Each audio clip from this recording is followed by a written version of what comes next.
Good morning. I'm Lenora Bressler, and welcome to the February 18, 2019 edition of the Bible Delight in the Details.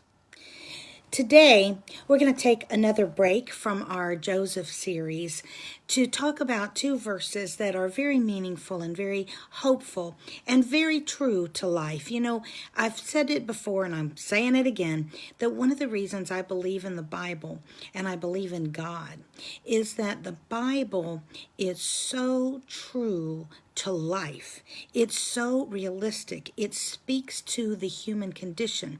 It simply rings true.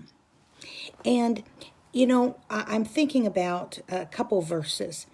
Psalm 30, verse 5, talks about that weeping may happen for a night, but joy cometh in the morning. Isn't that so true?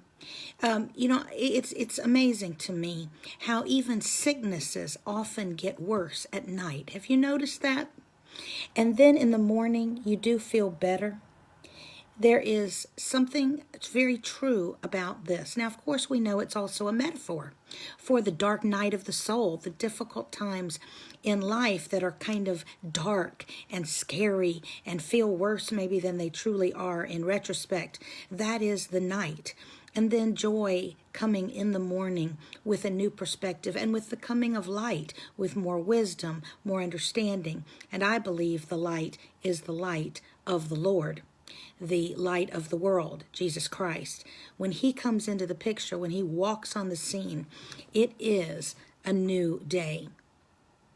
Similarly, we hear in Lamentations, chapter 3, a book dedicated to weeping and wailing, frankly, and being upset, justifiably upset about conditions that you may be under. We hear this: the steadfast love of the Lord never ceases.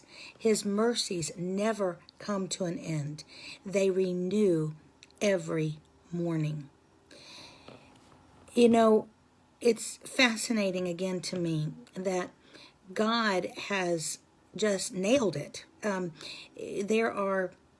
There's something about the new day, that there is always a new start. There is an opportunity for you to start over. God has designed time itself, the human experience of day, night, as new beginnings over and over and over. I mean, it's like he's making a point. Yeah, he is. That nothing is ever final. That God is there every morning, that his mercies are anew, that you can count on him every day, and therefore you can start over. You can try things differently. You can realize that you have not done well, perhaps in the past, perhaps yesterday, and it's brought great grief, and you can do something differently. You know, that is a beautiful, beautiful thing. I happened upon a Facebook video that kind of put me in mind of all this. You might chuckle when you hear what it is, but it was talking about what happens to a person who hasn't showered for several days. And it was saying, one of the things it was saying is that literally it affects your psyche, that there is something about getting in a shower, feeling that water washing away the dirt, the grime, the icky feeling that you get when you haven't washed in a while, and feeling fresh. They were saying how psychologically it makes you feel like you have a new start, that you can change, that you can do something different. And that is absolutely true of water. And isn't that interesting that Christ himself says he is the living water? It's the same kind of an idea.